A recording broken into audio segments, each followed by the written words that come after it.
September 9, 1967. Alamosa County, Colorado.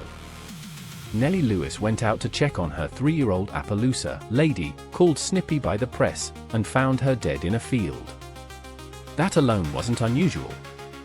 What she found when she got closer was the horse's head and neck had been stripped completely clean of flesh, down to bare bone. The cuts were precise.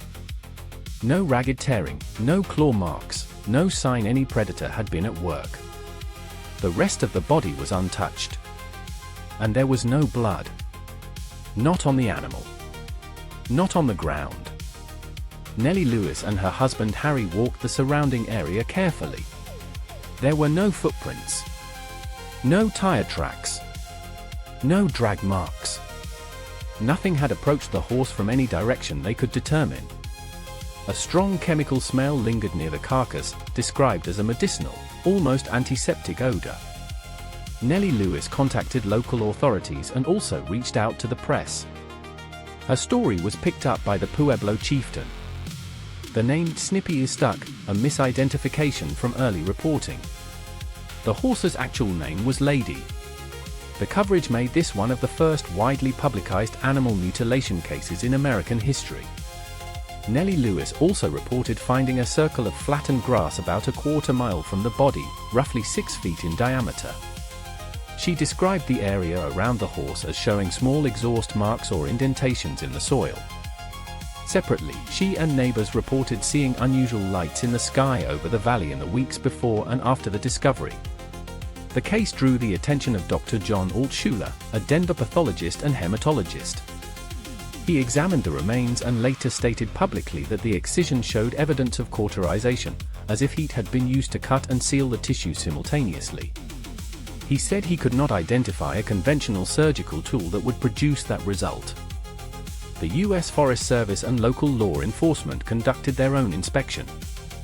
The official position was that the horse died of natural causes and was then scavenged by predators and insects.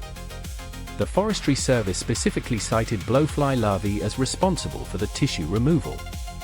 That explanation was contested by Altshuler and by the Lewises, who noted the precision of the cuts.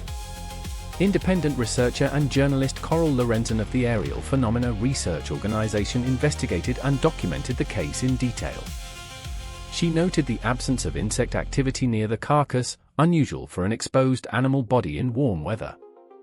APRO's files on the case became one of the most cited early records in animal mutilation research. The blowfly explanation accounts for some tissue loss, but Altshuler maintained that insect activity does not produce clean, cauterized edges on bone. The absence of blood at the scene is harder to dismiss. Exsanguination leaves evidence. Predator scavenging leaves tracks. Neither was present. The mundane explanation fits some of the facts. Not all of them. Lady's case opened a file that never fully closed. Hundreds of similar reports followed across the American West through the 1970s. Some were explained. Many weren't. The San Luis Valley alone has generated documented reports spanning decades. So what do you think? Is there a rational explanation, or is something else going on? Drop a comment below, and if you've had an encounter of your own, we want to hear about it. Subscribe to WT Historical for more documented cases from the edge of history.